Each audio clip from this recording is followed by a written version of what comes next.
The coffee in my hand had already gone lukewarm by the time the Admiral decided I was the funniest thing in the room. I had walked into the team room at 9:15 on the 4th day of my in-brief week because the schedule said the aviation detachment commander was to sit in on the morning update and because I have never in 20 years learned how to be late. The space smelled the way those spaces always smell, of burnt coffee and gun oil and floor wax, of men who work at night and sleep in daylight. There were 7 or 8 operators along the far wall, most of them young, all of them loose in the way that men are loose when a senior officer they respect is telling a story. The senior officer was a rear admiral. He had a flag officer's easy weight to him, the confidence of a man who has not been told no in a long time, and he was mid-anecdote when the door opened and I came in wearing a flight suit with subdued rank and no particular expression. I did not know him. He did not know me. That last part was about to become the whole morning. I should tell you that I had walked into 100 rooms like that one and been misread in 100 small ways, and that none of it usually reaches me anymore. A woman in this line of work develops a kind of weather sense. For the moment, a room decides what she is. You feel it the way you feel a pressure drop before a storm, a slight change in the way the eyes move. And then you are the coffee girl, or the wife of somebody, or the lost civilian who took a wrong turn, and you have a choice about whether to correct it or to simply let it be and keep doing your job. 9 times out of 10, I let it be. Correcting people costs more than it returns, and I have a finite amount of energy for a given day, and I would rather spend it on the aircraft than on some colonel's assumptions. So when the Admiral's eyes did the thing, I had already half decided to let it pass, to be the visitor he had cast me as, to take my update and go. He was the one who would not let it pass. He wanted a performance, and he was going to have one, and he did not understand that he had chosen the wrong morning and the wrong room, and most of all, the wrong 2 words to ask me for. He looked at me, the way you look at a waiter who has interrupted the toast. Then something occurred to him, some small, cruel spark of an idea, and he turned to his audience with it already forming into a joke. "Boys," he said, "we've got a visitor who thinks she belongs in here." A couple of the younger ones grinned, because that is what you do when the Admiral grins. "Go easy on her." He let the pause sit, enjoying it. "What's your call sign, sweetheart?" He said it the way you'd ask a child to say something cute for the relatives. He said it like the joke was already over, and I was just the last one to hear the punchline. A petty officer near the coffee urn laughed first, a short bark of a laugh, the kind you give to buy your way into the older man's good humor. I had been called worse things in better places. I had been called worse things in far worse places, at night, on a radio, by men who were about to die. So I did not flinch, and I did not smile, and I did not do any of the 6 or 7 things a person is supposed to do when a room turns to watch them be small. I let the coffee go cold the rest of the way in my hand, and I gave him the only true answer I had. "Ghost 1. I said it plainly. I have never learned to say it any other way. The laugh he had loaded never fired. For about a second and a half, nothing happened at all, and then everything did.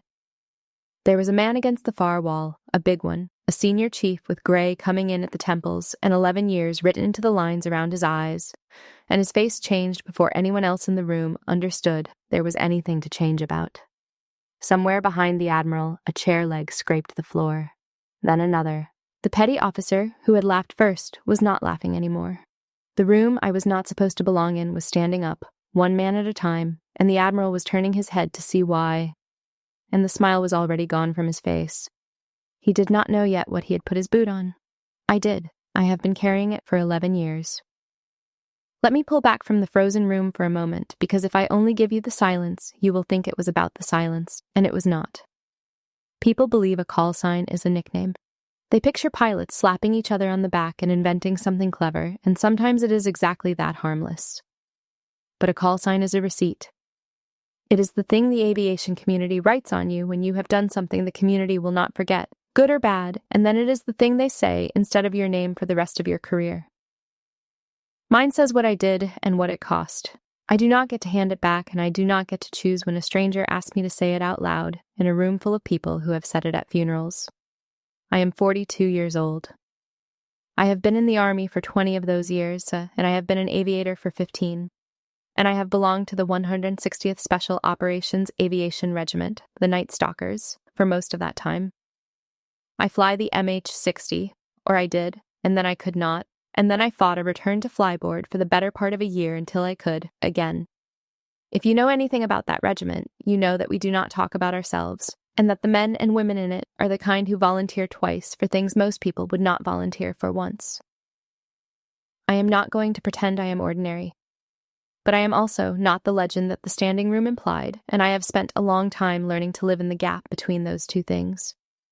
The morning it happened, I had gotten up at 04:30 out of habit, run 4 miles in the dark, and been at the detachment offices before the sun cleared the tree line. I had walked the flight line the way I always do, counting aircraft, counting the small honest facts of readiness, running my hand along a tail boom because touching the machine is a superstition I have never bothered to break. A pilot who has put an aircraft into the trees does not walk past one without touching it. That is not weakness, that is arithmetic. You count souls on board out of habit for the rest of your life once you have had to. I had one voice in my ear that morning that was not a voice at all, only a memory of one. Chief Warrant Officer 5. Gus Farrow had been my standardization instructor when I was a young captain, back when I was fast and certain and had not yet learned the difference between the two. He was retired now, mostly, though the regiment kept finding reasons to keep him near, and he still called me every few weeks to make sure I was flying the way he taught me and living the way he hoped. I had called him the night before, because moving to a new command stirs up old water, and he had said the thing he always said. "You don't answer a small man loud, Sabine," Gus told me, in that gravel voice that had talked more scared lieutenants down off more bad nights than any chaplain. "You answer him true, and you let the truth be the loud part. Loud is cheap, true costs something, spend the one that costs." Gus had earned the right to talk to me that way the hard way, over a lot of years. He had been flying in that regiment when I was in grade school, and he had buried more friends than most people meet, and he had a stillness to him that I understood, once I was old enough to understand anything, was not the absence of feeling, but the mastery of it. The men and women who last in that world are not the ones who feel nothing. They are the ones who have learned to hold what they feel without letting it fly the aircraft. That is the whole discipline, in the cockpit and out of it. You feel the fear, and you fly the approach anyway. You feel the grief, and you brief the mission anyway. You feel the insult, and you answer it true and level anyway. Gus taught me that, one quiet correction at a time, and by the morning in the team room, it was so deep in me that I did not have to reach for it. It reached for me. I did not know, when he said it, that I would need it before lunch the next day, but that is how his advice always worked. He handed it to you a little before you understood you were about to reach for it. You should understand what it took to be standing in that team room at all, because the joke the Admiral made assumed I had wandered in, off the street, and the truth is that I had fought harder to get back into a cockpit than I have ever fought for anything, including my own life. After the crash, there was a year of my body being a problem to be solved. There were pins in my left leg, and a graft on my forearm, and a surgeon who told me kindly that I should be grateful to walk without a cane, and that flying was a conversation for later. Later came, and I made it come, and I want to be careful here not to make it sound braver than it was. Most of it was not brave. Most of it was boring. It was the 10,000th repetition of an exercise, the small daily arguments with pain, the refusal to let a form get filed that said I was done. Bravery is a thing that happens in seconds. What I did took 2 years, and 2 years cannot be done bravely. They can only be done stubbornly. There is a board in my community that decides whether a pilot who has been broken gets to fly again. It is not a formality. It is a room full of people whose job is to find the reason to say no, because saying no is safe, and saying yes puts an aircraft and a crew in the hands of someone who has already proven the universe can take them down. I stood in front of that board when I was 33 years old, with a leg that ached in the cold, and a name that half of them had said at a memorial. And I made the case for myself the way you make a case for a stranger you happen to believe in. I did not cry, and I did not beg. I told them what I could still do, and I demonstrated it, and I let the demonstration be the loud part. They said yes. It is the proudest yes I have ever earned, and no one outside that room will ever understand why, and that is fine. Some of the things you are proudest of are yours alone. So when a Rear Admiral looked at my flight suit and decided I was a lost tourist, he was not wrong about what he saw. He was wrong about what it took to be the woman standing inside it. That is the whole distance of the story, that gap between what a thing looks like and what it cost, and I have spent my adult life living in that gap and learning to be all right there. I learned a long time ago that the quietest person in the room is often the one holding it up. I had been the quietest person in a great many rooms. I had learned to be all right with it. To understand what the name did to that room, you have to go back to the night it stopped being a call sign and became something people visited. It was the autumn of 2014. I was 31 years old and a captain, and I had a reputation by then for a particular kind of flying, the low and dark and quiet kind, the kind that gets you a call sign like Ghost in the first place. We flew without lights, and mostly without talking, on nights chosen because there was no moon, into places chosen because no one sane would go there. That was the work. We were good at it because being good at it was the only version of the job that let you keep doing it. That night the mission was an exfil. A troop of operators had gone in for something that had gone longer and louder than anyone wanted, and now they needed to come out, and the landing zone they needed to come out of had stopped being a secret sometime in the last hour. I had 2 aircraft, I had my own crew, and I had a co-pilot in the left seat named Chief Warrant Officer 2 Emmett Cahill, who was 29 and newly married and the best natural stick I had ever flown with. He had a way of making the aircraft feel like it wanted what you wanted. Some pilots fight the machine. Emmett courted it. I remember the brief for that mission, the way you remember the last ordinary hour before a thing changes your life, which is to say, too clearly and not clearly enough. It was a small tent and a bad map and a ground force commander who kept his voice level while telling us that the timeline had already slipped twice. We planned it the way we planned everything, for the version where it went wrong, because in that regiment, you assume the worst version is the one you are actually flying, and you are pleasantly surprised on the nights it turns out you were not. We talked about fuel, which is always the quiet god of these things, the number that decides how long you're allowed to be brave before physics sends you home. We talked about the weather, which was going to be against us on the way out. Emmett sat next to me and drew the ingress route with a grease pencil and hummed something under his breath. Some song his wife liked, and I told him to knock it off, and he did not knock it off, and I am glad now that he did not. We flew in low and dark, the way we always did, the ground close enough under us that you could feel it more than see it. There is a particular concentration to that kind of flying that empties you out completely. There is no room in it for anything but the next 4 seconds, and I have chased that emptiness my whole career, because it is the only place I have ever found where the noise of being a person goes quiet. Emmett was quiet beside me. The crew in the back was quiet. The whole aircraft was one held breath, moving through the dark toward men who were counting on us to be the sound they most wanted to hear. We came into that landing zone with the world already coming apart. There were muzzle flashes on 2 sides and a volume of fire that told me the enemy had done the math and decided the helicopter was the prize.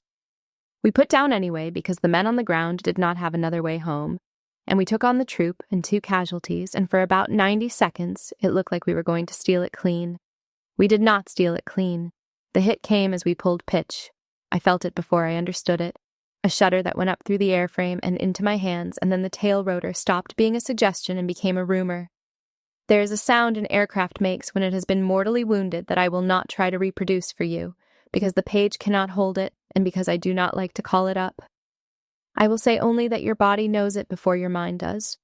Your training takes over in a place below thinking, and your hands are already doing things your conscious self has not yet ordered them to do, and some cold clerk in the back of your skull begins, very calmly, to count. We had 11 souls on board and an aircraft that had just been handed a death sentence, and the only question left was how many of those 11 I could get to the far side of it. That is the whole job in the end, not whether the aircraft lives, whether the people do. I have thought a great deal over 11 years about the fact that the machine is designed to be sacrificed and the people are not, and that a pilot's entire art in the last 30 seconds is the art of spending the one to save the others. There is no glory in it while it is happening. There is no time for glory. There is only the yoke in your hands and the ground coming up and the arithmetic of altitude, traded for speed, traded for the angle that turns a crash into something survivable, for the people who are not flying the aircraft and therefore cannot brace the way you can. Emmett stayed with me. He did not panic, and he did not freeze, and he did not do the thing that frightened pilots do, which is grab the controls and make 2 people fly a dying aircraft in 2 different directions. He put his hands where I could see them, and he worked the radios, and he talked to me the way you talk to someone you trust with your life, because you have run out of other options. "Keep her level, Ghost," he said. "Just keep her level. I've got the radios." So I kept her level. I kept her level while she tried very hard to become a lawn dart, and I traded every foot of altitude I had for a little more time and a little less speed at the bottom, and I put what was left of her down in a way that let the men in the back live. 9 of the 11 walked, crawled, or were carried out of that wreck. Emmett was not one of them. He kept the radios until there were no more radios to keep. Neither, for 9 days, was I. The 9 days after that are mostly not mine anymore. I have given a version of them to the doctors who needed it, and a smaller version to the debriefers who needed a different one. And what is left, I have decided, belongs to me. I will tell you only the shape of it. I was hurt, and I was alone in a place where being found by the wrong people was worse than not being found at all. And I moved at night and stayed still in the day and did the small, brutal arithmetic of staying alive 1 hour at a time. I thought about Emmett constantly, and I thought about his wife. And I thought, in the strange, flattened way you think when your body is running on nothing, that someone was going to have to tell her, and that I hoped it would be someone kind. I did not think much about being rescued. Hope is a luxury that costs energy, and I did not have energy to spare. I just kept moving, because moving was the one thing still available to me, the way keeping the aircraft level had been the one thing available to me in the last seconds of the flight. You do the available thing. That is the entire secret, if there is one. You do the next available thing, and you do not look up at the size of what is left. On the 9th day they found me. I will not describe it, because the men who came for me have their own reasons for privacy, and I am not going to spend their night to decorate my story. I will only say that the first face I saw belonged to someone who had believed I was dead, and that the look on that face is a thing I have carried ever since, and that I saw a smaller cousin of it 11 years later on Wade Corrigan in that team room, which is part of why I recognized what was happening so fast. While I was gone, before anyone had walked the wreck line carefully enough to be sure, my name was read at a memorial. That is the part that undoes people when I tell it, and it is the part I understand least myself. There is a ceremony in my world for pilots who do not come back, and it is beautiful, and it is unbearable. And it was held for me while I was still 9 days from being found. There is a wall somewhere with a date carved on it that is not the date of my death, because I did not die. But it was cut when everyone believed I had. They mourned Ghost One. They folded a flag for Ghost One. They toasted Ghost One at every hail and farewell for years, the way that community toasts its dead, with the glass turned over and the empty chair and the name said, once, quietly, into the pause. And then I came home, months later, to a call sign that a whole community had already grieved. And I have never once managed to explain to anyone what it is like to be a living person inside a name that people have learned to say the way you say the names of the gone. The senior chief standing against the far wall in that team room 11 years later had been in the back of my aircraft that night. He was one of the 9. He had spent 11 years believing the pilot who gave him the door was dead. Now go back to the team room, because the ground is about to move, and it is going to move through him. His name was Wade Corrigan, and he was a senior chief now, and he had been a younger and thinner and even harder man on the night I put that aircraft into the ground. I did not recognize him at first. 11 years and a lot of weight of a different kind will change a face. But he recognized the name, and then looking at me, he recognized the rest of it. And I watched the arithmetic happen behind his eyes in real time. He did not move fast. That is the thing I remember most clearly. A lesser man, a man performing, would have made a show of it. Corrigan crossed that room the way you walk toward something you are not sure is really there, slow and certain at the same time. And he stopped in front of me, and for a moment neither of us said anything at all. The whole compound seemed to lean in around us. Then he turned his head, just enough, and he spoke to the Admiral without looking away from me. "Sir, stand down." His voice was low and even, and it filled the room the way quiet things do when everyone has already stopped breathing. "That call sign pulled 2nd Troop off the X in 14. Half the men you're playing to are alive because of the aircraft she was flying that night." He did not raise his voice. He did not have to. He had been in the back of that helicopter, and he had spent 11 years thinking the pilot was a name on a wall. The Admiral opened his mouth, and I could see him reaching for the shape of a recovery. Some way to fold this back into a story where he was still the largest man in the room. He did not find it fast enough. From the passageway behind the operators, a commander stepped in. A lean, weathered officer named Hale Bishop, who ran the team and who had been listening from just out of sight, the way good commanders always seem to be. He had heard enough. He confirmed it without ceremony, because ceremony would have been an insult to it. "Admiral," Bishop said, "this is Lieutenant Colonel Holloway. She's taking the aviation detachment." A short pause. "And yes, it's her." I want to tell you about Corrigan's face in that moment, because it is the thing I will remember longest out of the whole strange morning. It was not triumph. People imagine that a moment like this is full of triumph, that the wronged person and their defender share some flash of vindication, and that is not what was on him at all. What was on him was grief, plain and 11 years deep. The particular grief of a man who has just discovered that a thing he mourned did not entirely happen. He had spent over a decade believing the pilot who gave him the door was dead. And now the pilot was standing in front of him, holding a cold cup of coffee, and his whole face was trying to make room for a fact it had organized itself around not being true. That is not a happy thing to witness. It looks almost like pain, because it almost is. The joke was over. What replaced it was heavier than any punchline and older than every man in that room except me and Wade Corrigan. We were the only two people present who had actually been there. Everyone else was standing at attention for a story.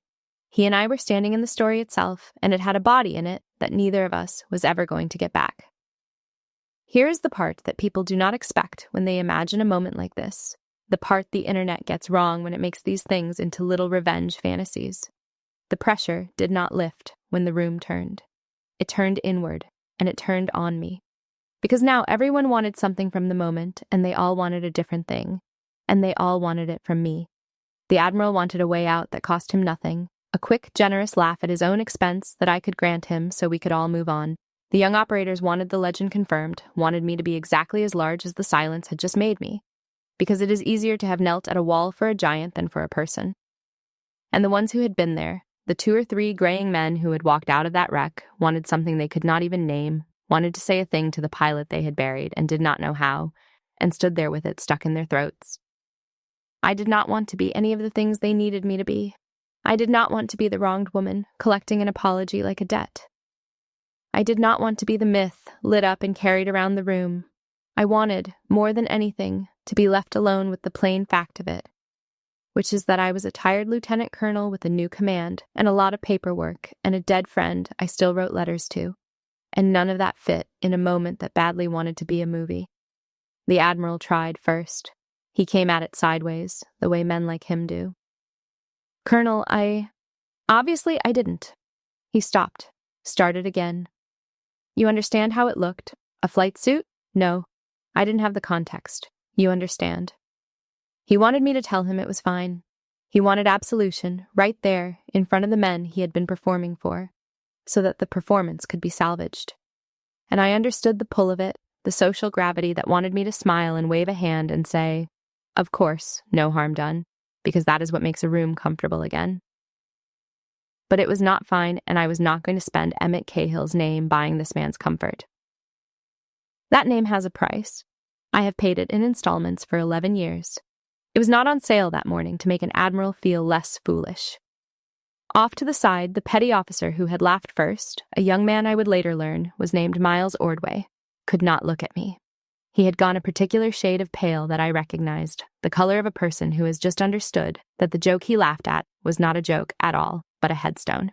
I felt for him more than I felt for the Admiral. The Admiral had chosen to be cruel. The boy had only chosen to be young. There is a loneliness that is specific to being turned into a symbol, and I felt it come over me in that room like a change in cabin pressure. For 11 years I had been invisible in a very particular way, a competent woman in a flight suit whom powerful men addressed as sweetheart. And I had made my peace with that invisibility, had even learned to use it, because a person nobody looks at closely is a person who gets to do her work without an audience. And now, in the space of 90 seconds, I had gone from invisible to enormous, and neither of those is the same as being a person. The Admiral had not seen me, and now the whole room was seeing far too much of me. A version of me built out of one night 11 years ago, a heroic silhouette with no interior. I wanted to tell them all that I was tired, that my leg hurt from standing, that I had a maintenance backlog to deal with, and a headache coming on, and a friend I still could not talk about without my voice doing a thing I did not permit it to do in front of subordinates. None of that fit the silhouette. The silhouette does not get headaches. The silhouette is not tired. That is the trouble with being made into a symbol by people. They lose the person in the very act of honoring them, and they do it with the kindest intentions, and there's no polite way to ask for yourself back. Being seen at last, I remember thinking, is not the same as being known. The room had finally seen me. It still did not know me. And it wanted the wrong one of those two things back. So I made a decision, and I made it the way I have learned to make the ones that matter, without spectacle. I could have ended that Admiral's month with one sentence. I want to be honest with you about that, because it is the truest part of this. I had the sentence. I have always had the sentence. In my line of work, you learn early exactly where a man's dignity is kept and exactly how little effort it takes to knock it off the shelf, and I could have reached out and done it, and the whole room would have cheered, and I would have been right, and it would have felt very good for about as long as it takes coffee to go cold. Gus Farrow's voice was in the room with me by then, the way it always is when I am about to do something that matters. You answer him true, and you let the truth be the loud part. Loud is cheap. I understood, standing there, exactly what he had been trying to hand me all those years, and I understood it in a way I never had before. The reason you do not answer a small man loud is not that he does not deserve it. He deserves it. The reason is that answering him loud makes the moment about him. It hands him the thing he was reaching for, which is to be the center of the room, and it spends your own composure to give it to him. The wronged person who screams has agreed to the terms of the fight. The wronged person who stays level has declined them, and declining them is the only real power there is in a room like that, because it is the one thing the other person cannot take from you and cannot make you give. I chose a different sentence. I decided, standing there, what this moment was going to be for. Not a public flogging of a foolish flag officer who was going to flog himself worse than I ever could in the quiet of that night.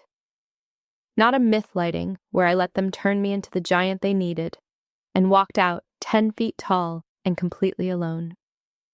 I decided the only thing that honored the night honestly was the truth, said plainly, and then the work. I was going to command this detachment. I was going to say Emmett's name out loud, on purpose, in daylight, so it stopped only being said in whispers.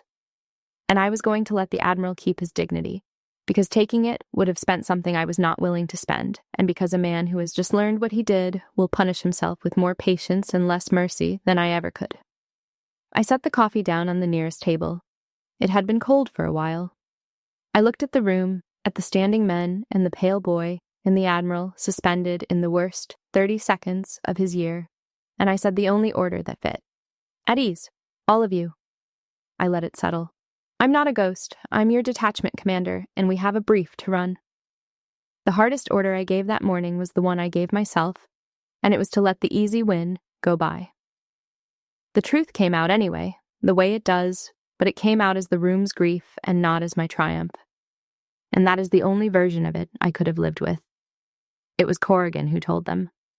The young ones, the ones who had not been born into the regiment yet when it happened, needed to hear it from someone who had been in the back of the aircraft, and he was the one who could give it to them. He did not make a speech.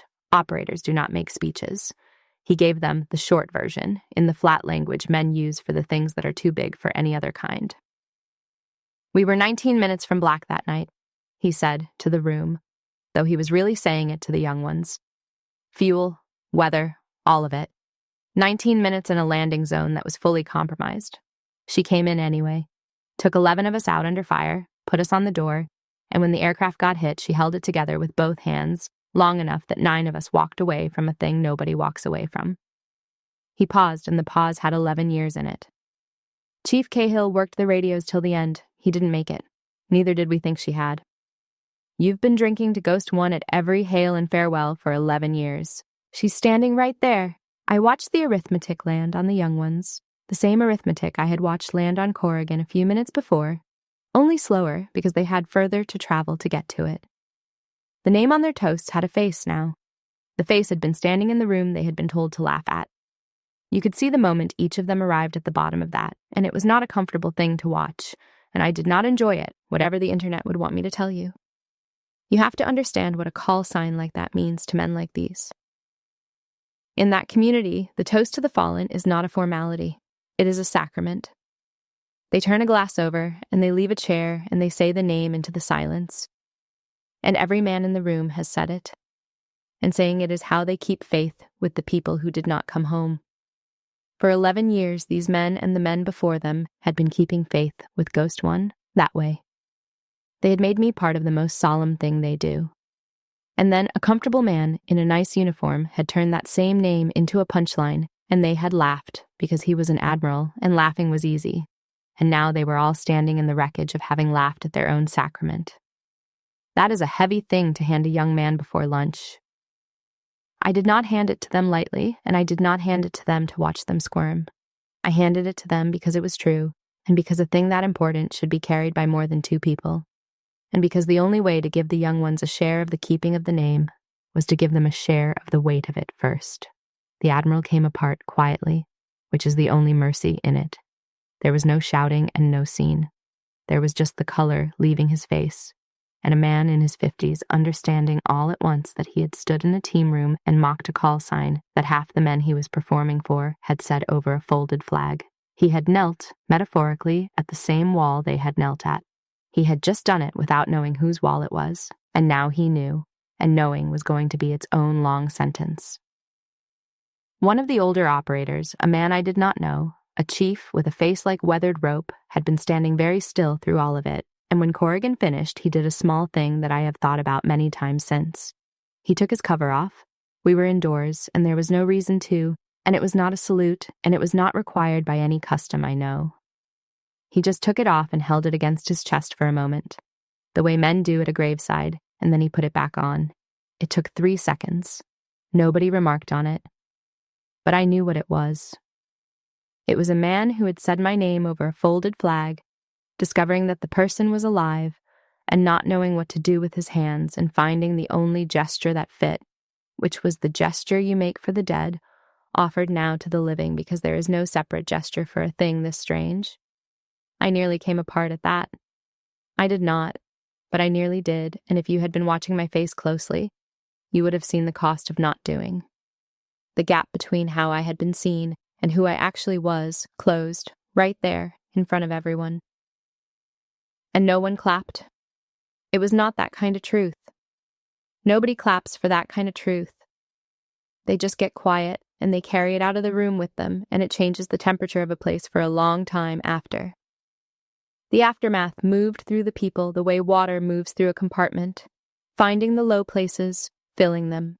The Admiral found me later, after the brief, in the small office they had given me down the passageway. He came alone this time, which told me most of what I needed to know about whether he had actually understood. A man who had learned nothing would have sent an aide or made his amends in public, where they could do him some good. He came by himself, and he stood in the doorway, and he did not perform. "I mocked a call sign I should have known," he said. "I've been in this community my whole career. I should have known it, and I didn't, and I made a joke out of it in front of your future partners. I'll carry that." He was quiet for a moment. "I'll carry it a long time, and I should. I'm not going to ask you to make it easier." Then he did the one thing that made me decide he might be all right in the end. "If you'll let me, I'd like to hear about Chief Cahill. The man, not the night. What he was like." I told him. It took a while, and it was not the version of Emmett Cahill that lived on the wall or in the citation. It was the real one, the one who hummed his wife's songs during briefs and could not parallel park a pickup truck to save his life, and once got the entire crew put on extra duty for a prank involving a senior officer's boots and a great deal of shaving cream. I told the Admiral about the man because the man is the part that gets lost. The night gets remembered, the valor gets remembered, the person, the actual person, the one who was afraid of exactly one thing in the world, which was spiders, and who kept a photograph of his daughter taped inside his kneeboard, where he could see it on every flight. That person is the one who disappears into the story, and I have made it a quiet mission of my life to keep dragging him back out of it. So I told the Admiral about the spiders and the kneeboard and the shaving cream, and somewhere in the telling, the last of the flag officer armor came off him, and he was just a man in his 50s who had made a bad mistake in the morning and was trying in the evening to be better than it. It was the first decent thing that happened that day. The boy came too. Miles Ordway found me on the flight line at the end of the afternoon, twisting his cover in his hands, unable to hold my eyes for more than a second at a time. He was young enough that the shame was eating him alive, and I recognized it, because I have been young and gotten something badly wrong and had an older person decide in a single moment whether to build me or break me. "Ma'am," he said, "I laughed, I want to, I'm the one who laughed first. I'm sorry, I didn't know." "No," I said, "you didn't. That's the whole point of it. None of you knew, and that's not a crime. Laughing along with a powerful man is just what young people do, until they learn not to." I looked at him until he managed to hold my eyes. "So here's what you're going to do instead. You're going to be the one who remembers the name the longest. Emmett Cahill, Chief Warrant Officer 2. Say it back to me." "Emmett Cahill," he said, "Chief Warrant Officer 2. "Good. Now you carry a piece of it too. That's how it works. That's the only way anybody stays remembered." I watched him go, and I thought about all the young people I have known who were shaped, for better or worse, by how an older person handled their worst moment. I have been the young person. I have had a sergeant, once, early on, decide that my worst mistake was going to be a teaching moment and not an ending, and the reason I was standing on that flight line at all, 20 years later, is a direct line back to that decision. You do not always get to choose whether someone else fails. You almost always get to choose what their failure costs them, and whether it becomes a wall they hit or a door they walk through. Miles Ordway laughed at the wrong thing on the wrong morning. He is going to be a better man for the next 40 years because of how that laugh got answered, and answering it that way cost me nothing except the small, mean pleasure of watching him suffer, which is a pleasure I have never had much appetite for anyway. He nodded, and something in his face unknodded, and he walked off standing a little straighter than he had come. I let the weight teach him instead of punishing him, because punishment would have made the day about me, and it was never supposed to be about me. Bishop found me last after everyone else had gone, and he did the thing good commanders do, which is to say almost nothing. He leaned in the doorway of the little office and looked at me for a moment, and then he said, "That was a hard way to spend a Tuesday, Colonel." And I said it was, and he nodded, and that was the entire conversation. But there was a whole understanding folded into it. He had watched me decline the easy win. He had watched me hand the Admiral his dignity, and hand the young ones the weight, and keep the whole thing from becoming a spectacle, and he knew exactly what that had cost and exactly why I had paid it, because he was the kind of officer who would have paid it the same way. Some of the best conversations of my career have been 8 words long. That was one of them. He pushed off the doorframe and left, and I sat alone in an office that was not yet mine with the light going gray in the window, and I let myself be tired. And then, when they had all gone, I sat with what it had cost, because recognition always reopens the one thing recognition cannot fix.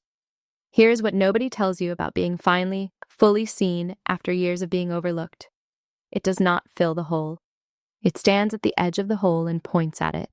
All afternoon people had been giving me back my name, handing it to me with both hands, and every time they did, the only thought I had was that I wanted to give it to the man who had earned the other seat.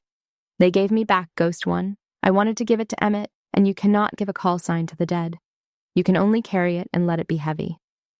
I went out to the flight line at dusk when the light goes long and gold and the aircraft sit quiet on the ramp like sleeping animals. I do this most evenings, wherever I'm posted. It is not a ritual I would try to explain to anyone who has not needed one. There is an empty seat in every aircraft I will ever fly, the left seat, and it does not matter who is actually sitting in it on any given night, because it will always also be his. Grief is not a room you leave. It is a country you learn to live in, and after 11 years I have a house there, and I keep it clean. There's a girl, a young woman now, Emmett's daughter, who was 3 years old when her father kept the radios until the end. I have written her a letter every year since. I do not always send them. Some years the letter is for me and not for her. But I write it every year on the date. And I tell her one true thing about her father that she is old enough that year to hear. This year, I would tell her that a room full of hard men had stood up for a name, and that half of the name belonged to her dad. And that when they said Ghost One, they were also, whether they knew it or not, saying Emmett Cahill, because there is no version of that night with only one of us in it. She is 14 now.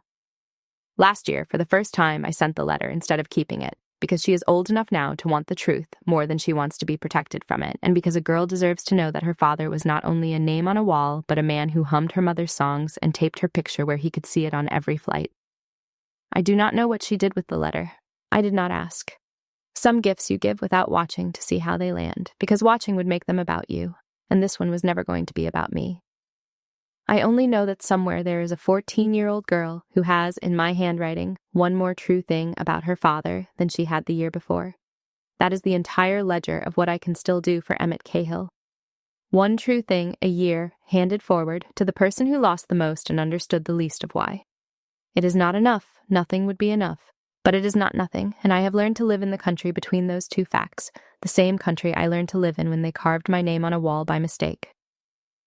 I stood out there a long time that evening.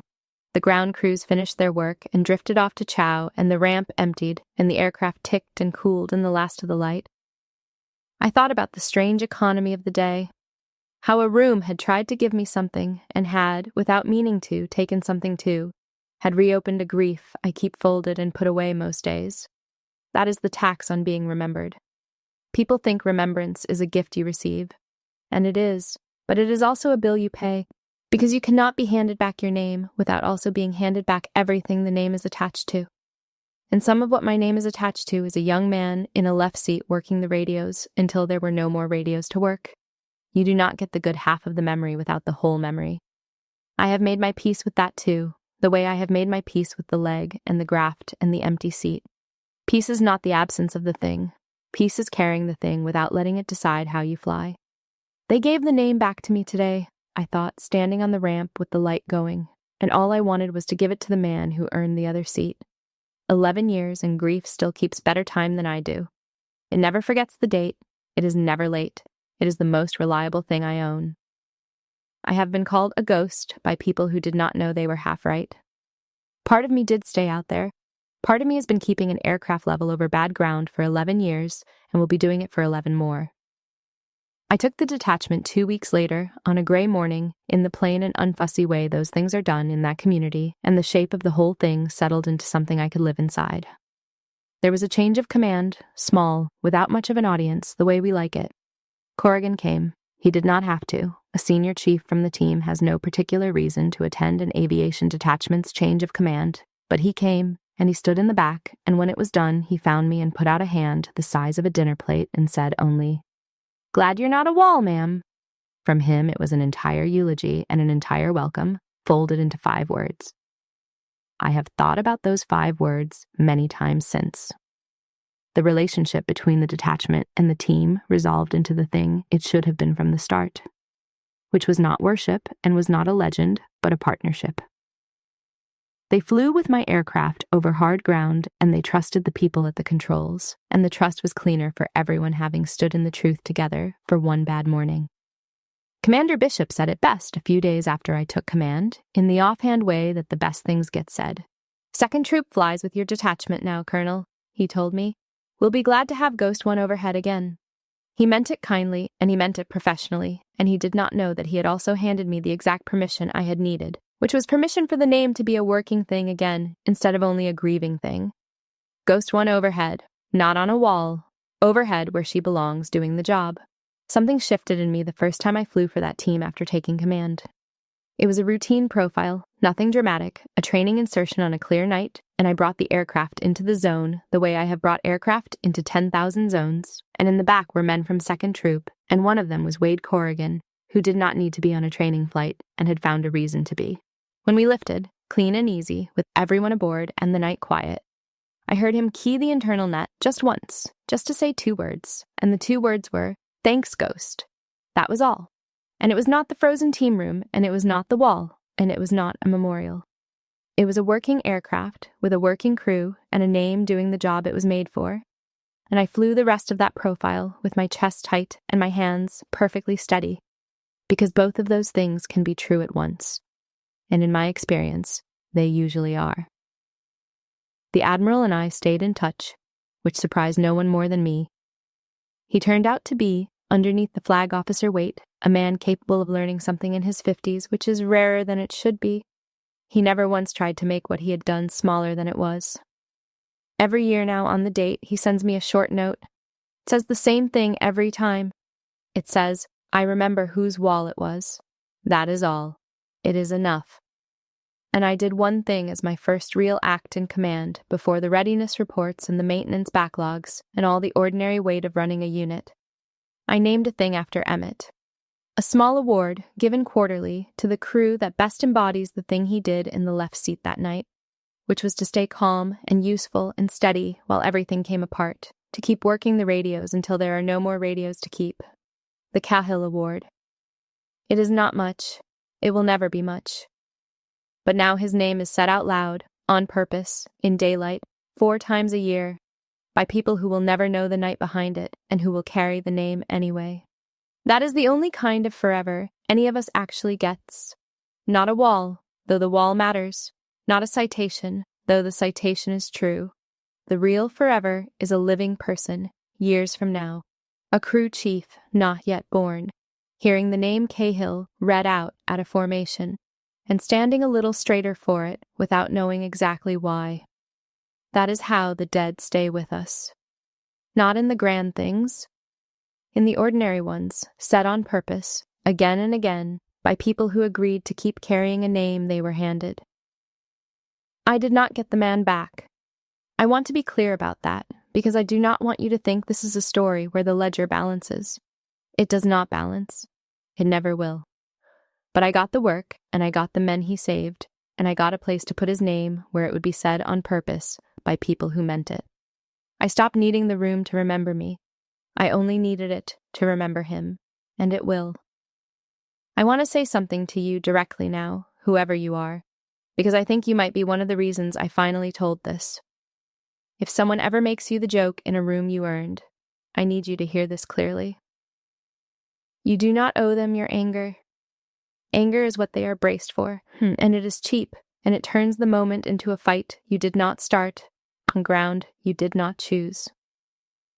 What you owe, and you owe it to yourself and not to them, is the truth, said plainly, and then the quiet certainty that you know exactly what your name cost you to earn. Your worth was never up for a vote in that room. It was decided a long time ago, on ground they will never see, and no laugh from a comfortable man can reach back and change it. There will be people who only see the flight suit and decide they know the size of you. Let them. The ones who matter, the ones who are in the back of the aircraft on the worst night of their lives. They will always know your name before you have finished saying it. And on the days when no one in the room knows it, when you are the smallest thing in a place you belong in, you keep her level anyway. You keep her level because that is who you are when no one is watching, and who you are when no one is watching is the only self that was ever really yours. I have thought since that morning about how many people go their whole lives being the joke in a room they earned and never get the moment where a senior chief crosses the floor and says, "Stand down." Most of you will not get that moment. I want to be honest with you about that because I would be lying if I told you the world always sends a Wade Corrigan to set the record straight. It does not. Sometimes the record just stays crooked and the small man keeps his audience, and you walk out carrying a truth that nobody in the room will ever confirm. And here is the thing I most need you to believe. The thing 11 years and one strange morning taught me. It does not matter. The confirmation is nice. The confirmation is not the point. Your name cost what it cost whether or not anyone in that room ever learns the price, and you are the one who paid it, and you are therefore the one person whose opinion of your worth was ever actually required. Carry it level. Let the ground below you be as dark as it wants. You know what you are holding, and you know what it weighs, and that is enough to fly by. Keep her level. Just keep her level. I still do, Emmett. Every day.